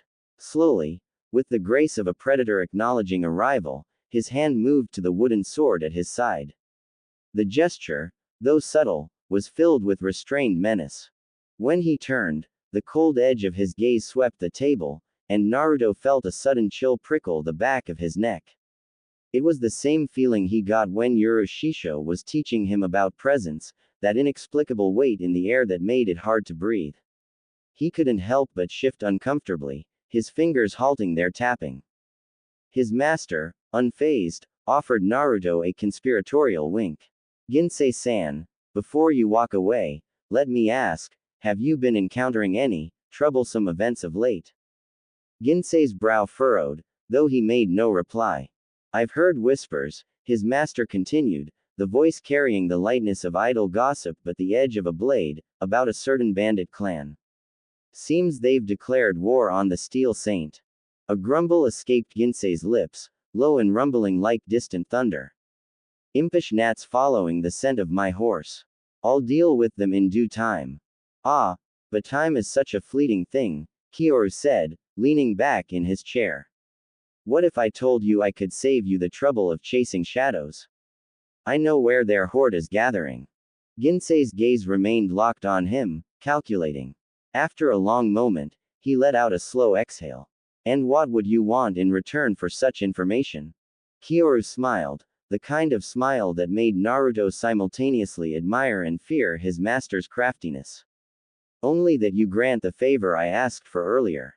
There was a tense pause before Ginsei, begrudgingly, gave a sharp nod. Speak. Naruto's master gestured lazily toward the white-capped waves of Taizen Bay. Out there. Ginsei blinked, his brows knitting together in confusion. What nonsense is this? Someone, Kyoru said, twirling his teacup for emphasis, sent them a letter. Said they were staying at this very inn. The letter may or may not have included a string of childish insults about their families. I imagine their boat is the one anchored just beyond the rocks there. Ginsei's expression darkened. You meddling fool, he growled, his hand tightening around the wooden sword. Naruto watched with wide eyes as Ginsei's frustration reached a boiling point. In a single fluid motion, he drew the wooden blade and took a step forward. Is he really going to hit you with that? Naruto muttered, glancing nervously at his master. But Ginsei did not strike. Instead, he shifted into a perfect stance, gripping the wooden sword with both hands. With an elegance that belied its simplicity, he brought the blade down in a single, immaculate slash. The world seemed to pause. Naruto blinked, his heart pounding as a stillness blanketed the air. And then, like the finger of a god splitting the heavens, the very fabric of reality seemed to rupture. A crack tore through the air, invisible yet undeniable, as if the world itself had been sundered by Ginsei's strike. The earth at the edge of the rocky beach parted violently, a jagged scar cutting through stone and sand alike. The sea beyond the bay groaned as the force ripped through it, the ocean floor revealed in its wake like a wound torn open. Naruto's mouth hung open as the destructive force reached the distant boat anchored in the bay. The vessel split cleanly in two, as though sliced by an invisible blade, and crashed onto the exposed seabed. The sea seemed to hold its breath for a moment before surging back with a vengeance, swallowing the wreckage and dragging it into the depths. Naruto sat frozen, his brain struggling to process what he had just witnessed. That was with a wooden sword, he mumbled, more to himself than anyone else. Ginsei turned sharply, glaring at his master with a mixture of annoyance and resignation. This, he said, gesturing to the bay, is why I do not get involved in your schemes. The trickster merely chuckled, raising his teacup in mock salute. And yet, here you are, Ginsei-san. What a marvel you are. Naruto watched the interaction with newfound awe, a single thought echoing in his mind. I want to learn how to do that. As the echoes of the ocean's roar subsided, Ginsei sheathed his wooden sword with a practiced ease, turning his back on the table. Without another word, he began to walk away, his steps crunching against the rocky ground. I'll need a week to set things in order, Ginsei called over his shoulder, his tone curt. Don't make me regret this, Yurei. Naruto's master raised his teacup in response, though Ginsei didn't turn to see it. As the swordsman disappeared down the path, Naruto tilted his head, still staring at the empty spot where the man had stood. Yuru Shisho, who was that guy? Naruto asked, still marveling at the aftermath of Ginsei's demonstration. Kyoru smirked, swirling the dregs of his tea lazily. Some call him the best in the world at swinging that stick around. Naruto blinked, his brow furrowing as he tried to reconcile the man's wooden weapon with the devastation it had caused. The best. But he doesn't even use a real sword. Kyoru shrugged, his tone teasing. Real enough to you, wasn't it, lightning rod? Naruto opened his mouth to protest but stopped himself, his mind turning back to the display he had just witnessed. He tapped a finger against his chin, the way he did when he was thinking hard. Finally, he looked up at his master. What was I supposed to learn from that? Kyoru leaned back in his chair, studying Naruto with a glint of amusement in his eyes. What do you think? Naruto frowned, mulling it over. Always be prepared. Kyoru's laugh boomed out, warm and rich. He reached over to ruffle Naruto's messy hair, ignoring the boy's protests. Half right, my little lightning rod. Half right. Naruto scowled, smoothing his hair back down. So what's the whole answer then? Instead of replying directly, Kyoru leaned forward, resting his elbows on the table. Let me tell you a story, he said, his voice dropping into the cadence he used for his riddles and lessons. There was a woman from the land of wolves, he began, his eyes distant, as though watching the tale unfold. She was clever, sharp as the northern winds. But she lived in a village constantly raided by rival clans, and no amount of preparation seemed to stop them. No walls high enough, no traps clever enough. The enemy always found a way. Naruto leaned forward, drawn into the story despite himself. One day, she decided to stop defending and start shaping. She sent messengers to her enemies with false promises of weakness, baited them to fight where she chose. She turned their greed and impatience against them, leading them into ravines, into frozen bogs, into battles she had already won before they began. She didn't just prepare, Naruto, she shaped the battle before the first arrow flew. And by doing so, she won the war. Naruto sat back, his brow furrowed as he mulled over the lesson. So, to be prepared is to have already won the battle, but to shape the battle is to win the war. Kyoru smiled at his student, his expression one of quiet pride. Now you're thinking. But you'll need to chew on it longer before you get the full taste. Naruto frowned, still puzzling over the riddle, before his eyes widened with a spark of realization. Wait, were you the one who sent the bandits after Ginsei? Kyoru's grin widened, his hand reaching out to pat Naruto's head again. Now you're getting it, lightning rod. Naruto groaned, brushing his master's hand away. You're impossible. And you're learning, Kyoru said with a wink, pouring himself another cup of tea as the waves of Taizen Bay shimmered in the distance. Uzumaki clan compound. Kanahagakure. The Uzumaki compound was an example of both grandeur and decay. Encircled by thick stone walls etched with ancient seals, the sprawling estate sat as a forgotten remnant of a once proud clan. Overgrown vines climbed the red and white walls of the main house, their roots weaving into cracks and crevices like nature's reclamation. The grounds, though vast, were wild, grass grew unchecked, and sakura trees stood gnarled with time, their blossoms scattered like faint memories on the uneven cobblestone paths. The compound felt timeless, steeped in an air of both reverence and abandonment. Inside the main house, Naruto shuffled into the modest kitchen, dragging his feet with a weariness that went beyond his usual morning reluctance. He rubbed at his eyes, suppressing a yawn. The discipline he maintained demanded he rise with the sun, but today was different. Last night had been consumed by a tedious flood of paperwork, courtesy of his charade as Hamura. Even Naruto's boundless energy had its limits, and staying up all night to keep up appearances had pushed him closer to them than he liked to admit. He slumped into a chair, head resting on one hand as he waited for the faint promise of caffeine or sustenance to breathe life back into him. The soft sound of footsteps approached, deliberate and even, accompanied by the faint clink of porcelain. A moment later, Kimimaro stepped into view, carrying a tray with freshly brewed tea and a small plate of neatly arranged rice balls. Despite having only one arm, his movements were precise, his balance and grace almost unnaturally flawless. The way he handled the tray spoke of countless hours of practice, as though he had long since mastered turning a limitation into art. "Good morning, Naruto-sama," Kimimaro said, setting the tray down before him. His voice was even, but there was a quiet reverence to the way he spoke, as though addressing a revered lord. Naruto cracked one eye open, glancing at the steaming cup of tea. "Kimimaro, I've told you 100 times, just, Naruto, is fine." Kimimaro straightened, his expression unchanging. "And I have told you 100 times, that would be inappropriate for one of my position." Naruto groaned, slouching further into the chair. "Your position? You're not my butler, you know. You don't have to do all this." Kimimaro's pale green eyes sharpened slightly, his voice taking on an edge of indignation. "It is my duty and honor to serve you. Anything less would be an affront to your station, Naruto-sama."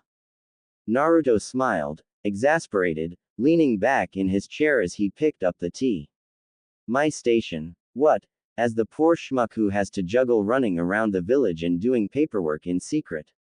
He took a sip, the warmth soothing his exhaustion. "I think you're overestimating me, Kimimaro." Kimimaro's face remained as stoic as ever. "I do not overestimate you. It is you who underestimates yourself. You are destined for greatness. It is my duty to ensure you reach it unimpeded." Naruto chuckled, shaking his head. "You really need to lighten up, you know that." He leaned forward, resting his chin on his hand. "What would you even do if I told you to take a day off? Relax for once." Kimimaro's eyes narrowed slightly, his expression unflinching. "I would disregard such an order. Ensuring your well-being is paramount. Any lapse in my vigilance would be unacceptable." Naruto sighed, a mix of amusement and exhaustion coloring his tone. "You're impossible, you know that. Like, full-on brick wall impossible." Kimimaro inclined his head slightly, the faintest shadow of pride flickering across his otherwise stoic features. "If that is your assessment, Naruto-sama, then I am fulfilling my role admirably." Shaking his head, Naruto bit into one of the rice balls, savoring the simple but satisfying flavor. "You're lucky you make good tea," he mumbled between bites. Kimimaro stood silently, watching with the calm vigilance of a sentinel. His pale features remained impassive, but there was an almost imperceptible softening to his gaze as he observed Naruto. Naruto leaned back in his chair, pointing the half-eaten rice ball at Kimimaro. "You know, if you keep this up, you're gonna spoil me. I'll turn into some pampered noble who can't lift a finger for himself." Kimimaro arched a pale brow. "That is unlikely. Your discipline and self-reliance are unparalleled. However, should that ever occur, it would simply mean I am performing my duties to perfection." Naruto burst out laughing, shaking his head in disbelief. "You're something else, Kimimaro." Kimimaro's lips twitched, almost imperceptibly, as though the ghost of a smile threatened to break through. "And you, Naruto-sama, are the center of my purpose." Naruto groaned theatrically, rubbing his temple. "You're killing me with this devotion, you know that." Kimimaro inclined his head slightly, his expression as unreadable as ever. "If it is what you require, I would do so gladly." Naruto stared at him for a long moment before sighing, shaking his head with a grin. "You're hopeless. But thanks for the tea." Kimimaro nodded, silent but pleased, as Naruto finished his breakfast, the weight of the day beginning to settle on his shoulders. Hokage Tower, Konohagakure. In the quiet of the Hokage's office, Naruto stood casually before the third Hokage, his hands stuffed into his jacket pockets, his ever-present grin slightly subdued. Hiruzen Sarutobi, the professor, sat behind his desk, attempting to project the stern authority of the village leader, though the warmth in his gaze betrayed him. "You've been avoiding me for quite some time, Naruto," Hiruzen began, his tone gruff but tinged with fatherly care. Ah, well, you know how it is, Hokage-sama, Naruto said, his voice light but with a purposeful undertone. Busy schedule, trees to climb, ramen to eat, world-shaking revelations to uncover. Never a dull moment. Hiruzen chuckled softly despite himself, shaking his head. You speak as though the weight of the world rests on your shoulders. Naruto leaned forward slightly, his grin fading into something sharper. Maybe it does. Maybe it doesn't. Isn't that the kind of ambiguity a shinobi thrives on? The Hokage leaned back, puffing his pipe, and studied the boy, or rather, the young man, standing before him. And what kind of shinobi do you thrive on being, Naruto? Naruto tilted his head, as though pondering the question deeply. You mean, who's my role model? He asked, an impish glint in his eye. Hiruzen nodded. I'd assume the fourth, that's who the kids your age tend to idolize. Naruto shrugged. Don't know enough about him to say, honestly. Seems like a great guy, but I don't exactly have a scrapbook of his highlights to flip through. If I had to pick a Hokage, I'd say the second. If I didn't have to pick a Hokage, though, I'd probably go with Madara Uchiha. The third Hokage froze mid-puff, his eyebrows rising in surprise. Madara. Madara. Naruto leaned against the desk casually, though his eyes gleamed with conviction. I mean, sure, he was a madman. But he understood people. The first Hokage. A legend, no doubt. But his way of building a village could only work with him at the helm. Hashirama was a Tenno, an emperor in all but name. But he was an emperor whose philosophy led to service above all, the only emperor, in fact, that maintained supplication to the daimyo of his birthland. His ideals carried weight because of who he was. Madara, though, he got that the best way to keep order wasn't through ideals but through understanding how people think. He's the kind of guy who'd have the whole world dancing to his tune if he hadn't gone completely bonkers. Hiruzen hummed thoughtfully, leaning forward. There is wisdom in what you say, though I disagree. Madara sought control through fear and dominance. The will of fire, the ideal of mutual respect and protection, is what has allowed this village to thrive. Maybe, Naruto admitted, his grin returning. Doesn't mean you're wrong. But ideals don't always pay the bills, do they? The Hokage regarded him for a long moment, then nodded. And why the second Hokage? My old sensei would surprise me if he knew someone like you held him in such high regard. Naruto's smile thinned, his eyes narrowing in thought. The second was complicated. People praise him for his systems, the Anbu, the departmental structures, all that. The logistics he created for the operation of his village were incorporated into many of the other great and minor villages. It's impressive, sure, but what makes him fascinating isn't his achievements, it's how he got there. Hiruzen raised an eyebrow. Explain. He talked about moving forward, about leaving behind the old ways of the shinobi world. But he didn't. Not really. He used those same archaic methods to get things done, covert deals, brutal pragmatism, secrets within secrets. And he succeeded because he knew when to be a hypocrite. Naruto shrugged. A mighty hypocrite always lands upright. Hiruzen's lips twitched as he struggled to suppress a smile. Tobirama-sensei would have appreciated that description more than Naruto realizes. And his policies on the Anbu? The Hokage pressed, his curiosity piqued. Naruto paused, his usual flippancy giving way to a rare moment of sincerity. I think the leash is too tight. Hiruzen's expression grew serious. I was a child when the Anbu was something much different. It was unrefined, chaotic. Without guidance, a blade can strike wildly. And a dog can't hunt if you're choking it with the leash, Naruto countered, his gaze steady. I get the need for control. But there's a point where control becomes suffocation. The Hokage leaned back, studying the young man before him. For all his antics and whimsy, Naruto was sharp, perceptive, and steadfast. It reminded him, painfully so, of another blonde shinobi who had once stood in this office with big dreams and an unshakable will. Naruto smiled softly. You're trying to figure me out, Gigi. Don't worry, I'm still the knucklehead you've known since I was a kid. And yet, you're so much more, the Hokage murmured. Naruto's grin widened, but his eyes held something deeper, something unyielding. The air between them charged with the gravity of their conversation. Hiruzen's words hung in the room like the last flickers of a storm. Hiruzen took a moment to study Naruto, his youthful demeanor belying the weight of their conversation. The boy had always been a whirlwind of energy and mischief, but today there was